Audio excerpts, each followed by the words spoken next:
Hello friends, कैसे हैं आप सब। सो वेलकम बैक इन इत्तेफाक के लास्ट पार्ट में आप सभी ने सुना कि अशोक युक्ति और शम्मी के मज़े ले रहा होता है,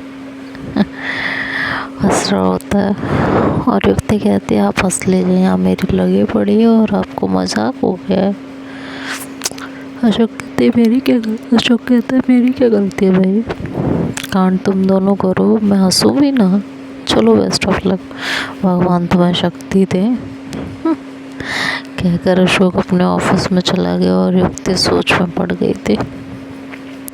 दोपहर के बाद जब शम्मी ऑफिस पहुंची तो देखा युक्ति चेयर के बैक पर सर टिकाए आंखें मूंदे बैठी हुई थी।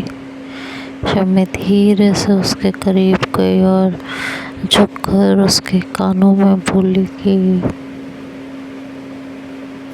मिस्ड मी। युक्ति ने चौंक कर आंखें खोली और उठने को हुई, पर शम्मी ने एक हाथ कुर्सी के हत्थे पर रखा हुआ था और युक्ति पर झुकी हुई थी, तो वो फंस कर रह गई थी। शम्मी ने कहा, हाय, ये नींद से बोझिल ये नशीली आंखें, लगता है पूरी रात मुझे याद करते करते गुजारती।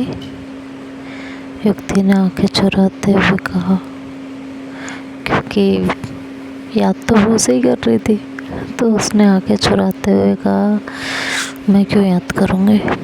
शम्मी ने मुस्कुराते हुए कहा कि तेरी आंखें कह रही हैं तेरी रात का फसाना, मुझे इतना भी याद ना किया करो, जाने मन, मुझे और भी काम होते हैं। और इतना कहकर शम्मी सीधी हुई और उसकी टोन जो अभी तक फ्लर्टी थी वो चेंज हो गई और उसने कहा, ये ऑफिस है, तुम्हारा घर नहीं है जहाँ पर तुम दोपहर की झपकी ले रही हो। कहकर शम्मी पहले अशोक के ऑफिस में गई और 5 मिनट बाद अपने ऑफिस में, और युक्ति उड़ कर रह गई। 4 बज चुके थे। युक्ति सोच रही थी 10-15 मिनट और हो जाए तब वो अगले दिन की मीटिंग का शेड्यूल लेने जाए और तभी जाने का बोलकर निकल जाएगी कि तभी फ़ोन बजा। शम्मी थी। युक्ति के हेलो बोलते ही बोले कि कहाँ हो स्वीटी, चलो जल्दी से मेरे पास आओ, कल का शेड्यूल नहीं लोगी। युक्ति ने कहा, जी आती हूँ, कहकर फ़ोन रखा और एक लंबी सांस लेकर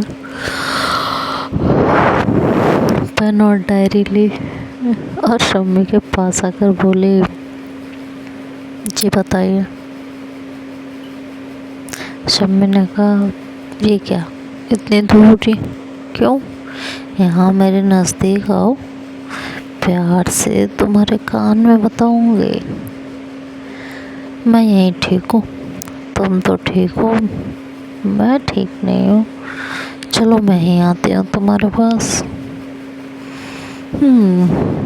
शम्मी अपने चेयर से उठकर युक्ति के पास जाकर जैसे ही खड़ी होती है युक्ति घबरा जाती है, और जैसे ही शम्मी उसके नज़दीक आने को होती है वो पीछे हटती है और पीछे हटते हुए वो पीछे पड़ी कुर्सी से टकराकर उसी कुर्सी पर बैठ जाती है।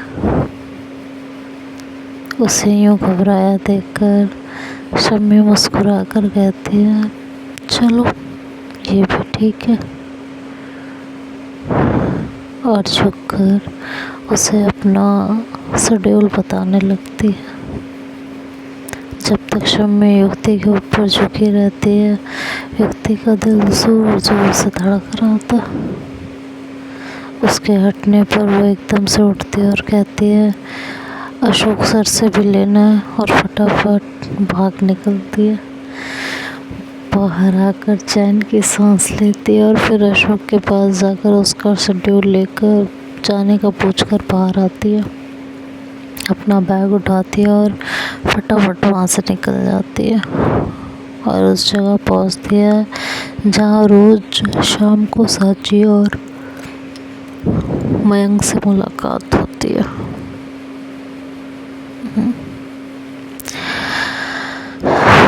युक्ति वहाँ पहुंची तो खोई खोई सी थी। उसे गुमसुम देख सांची ने पूछा, क्या हुआ, चुप चुप सी हो, कुछ हुआ है क्या? युक्ति ने कहा, नहीं बस थक गई हूँ। दो जॉब करना आसान नहीं है, आराम तो मिलता नहीं, तो शरीर थकेगा ही ना। युक्ति ने कहा, क्या करूं, जॉब करना मजबूरी है। मयंक ने कहा, ऐसी भी कोई मजबूरी नहीं है, तुम मना कर सकती हो। जितने देर तो तुम्हें टॉर्चर करने के लिए आम बिठाए बैठकर घर वापस आ जाओ। बस वापस से बात किसी तरह छुपा कर रखनी पड़ेगी। युक्ति ने कहा, एक वजह तो यही है ना जॉब करने की, और दूसरी ये कि उन लोगों के पास अभी रिसेप्शनिस्ट नहीं है, उसकी ज़रूरत है अभी, इसलिए भी उनकी इतनी हेल्प तो कर ही सकती हूँ। बस जल्दी से रिज़ल्ट आ जाए और कॉलेज शुरू हो जाए तो मेरे पास बहाना हो जाएगा।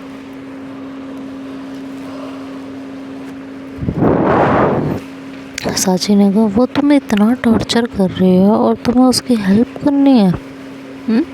Like seriously? हद है। युक्ति ने कहा, वो उसका इतना नुकसान किया है तो टॉर्चर तो करेगी ही ना। मयंक और सांची ने एक साथ बोला, कैसा नुकसान?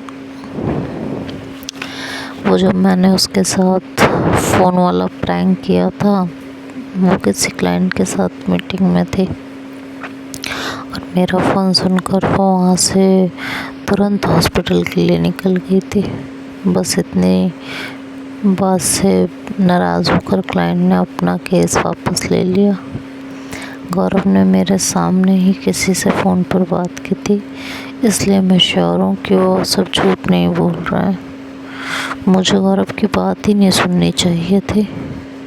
मुझे उस बात का अफसोस हो रहा है। मयंक ने कहा कि देखो, जो हो गया वो हो गया, उसके बारे में क्या सोचना, बस आगे से ध्यान रखना।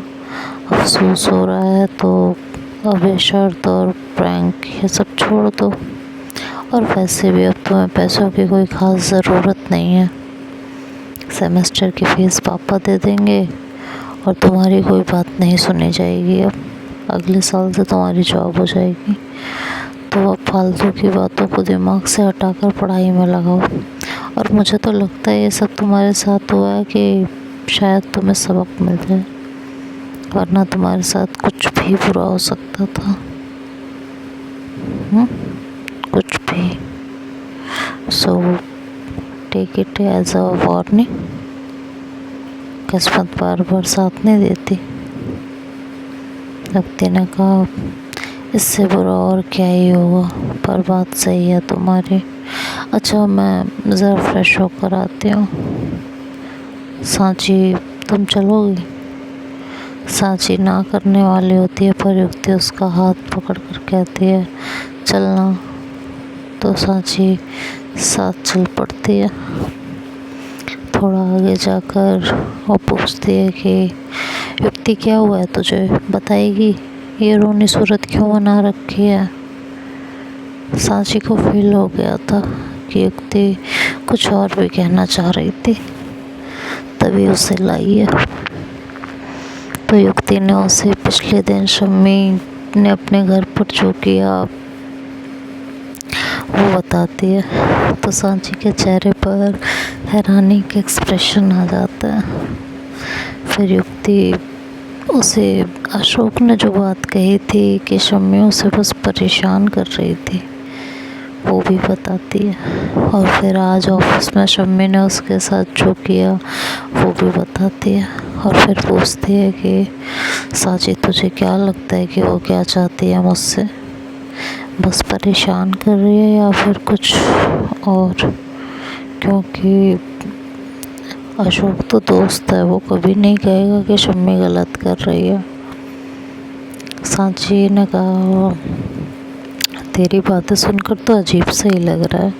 मतलब अगर ये काम कोई लड़का करता तो ये हैरेसमेंट थी, अब वो लड़की है तो मैं क्या ही कहूँ, पर है तो ये हैरेसमेंट ही। और अशोक हंस रहा था इस बात पर। सच में? सांची ने फिर से पूछा। तो युक्ति ने कहा हाँ, वो ऐसे ही बिहेव कर रहा था जैसे शम्मी का ये नॉर्मल बिहेवियर हो।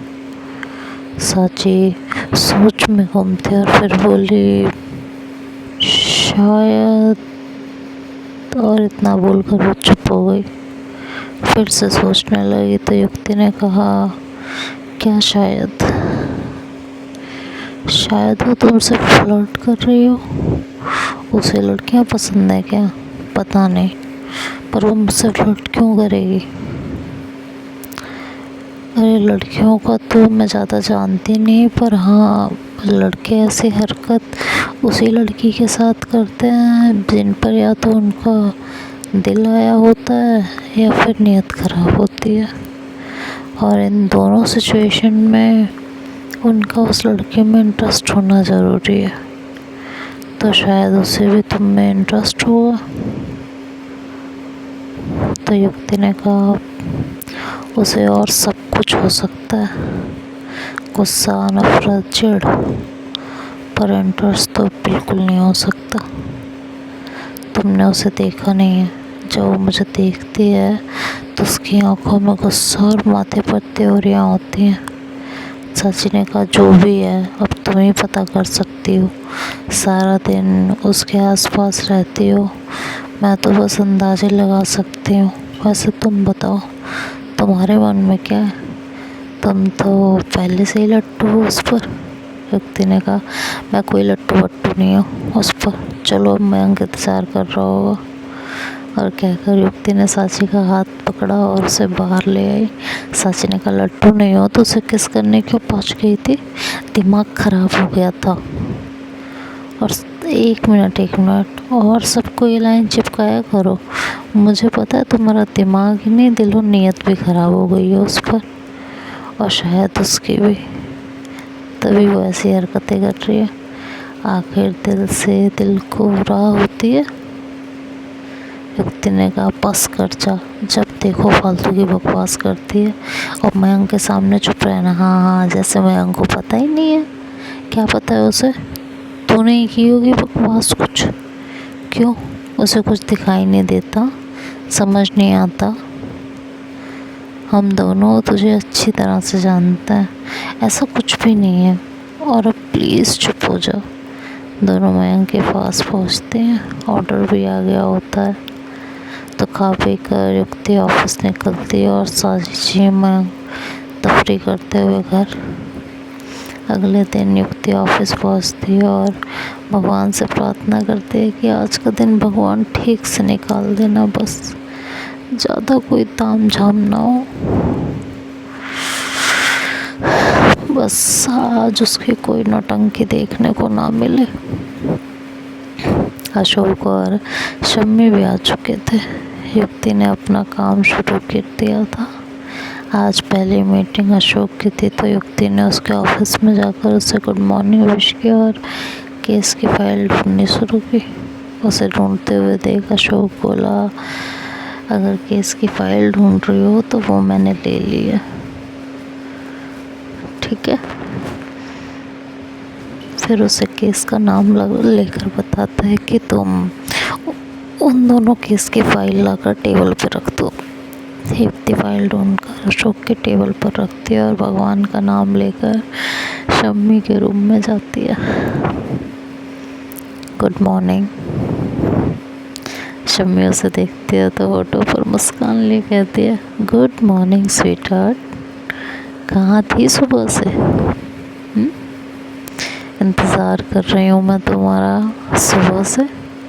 युक्ति ने शेल्फ में फाइल ढूंढने स्टार्ट कर दी थी। उसे नहीं मिलती तो पूछती है फाइल ले ली आपने? शम्मी चेयर से उठकर उसके पास आती है और उसकी आंखों में झांककर कहती है हाय, मैं अपनी बेकरारी बता रही हूँ और तुम फाइल कर रही हो। तुम्हें देखे बिना मुझे चैन नहीं पड़ता। रात बड़ी मुश्किल से कटती है, तो सुबह थोड़ी जल्दी आया करो ना। जब मैं ऑफिस में एंटर करूँ तो सामने तुम हो। इन बेजान दरवाज़ों और फाइलों की जगह तुम्हारा खूबसूरत चेहरा देखती हूँ ना, तो मेरा दिन बन जाता है। पूरा दिन बड़ी सुकून से गुजरता है। युक्ति शम्मी का चेहरा देख रही थी। उसके होठों पर मुस्कुराहट और आंखों में शैतानी चमक रही थी। साफ पता चल रहा था कि वो युक्ति का मजाक बना रही थी। युक्ति का तो मन कर रहा था कि कहते कि और तुम्हें देखकर मेरा दिन और मूड दोनों की ऐसी तैसी फिर जाती है, पर बेचारी कह ना सकी। तो उसने बस इतना ही कहा कि सॉरी, पर मेरा टाइम सुबह 11 बजे से शुरू होता है और शाम को 4:30 बजे ख़त्म होता है। मैं 11 बजे से पहले नहीं आ सकती, मुझे घर में भी काम होता है। शम्मी ने कहा, अच्छा जी, काम का बहाना कर नखरे दिखा रही हो।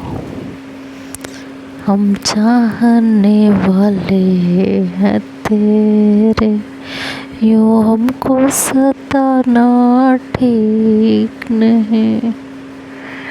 पर कोई बात नहीं, एक आध नखरा तो आपका उठाया जा सकता है।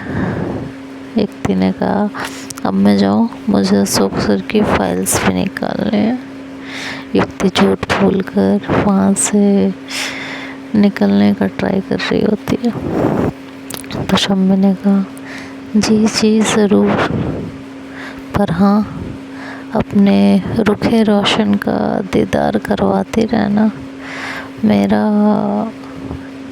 दिल नहीं लगता।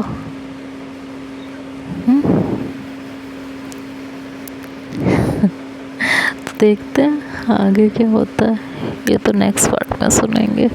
तब तक के लिए bye bye, take care. Video को लाइक एंड शेयर करना ना भूलिएगा और चैनल को सब्सक्राइब ज़रूर कीजिएगा। बाय।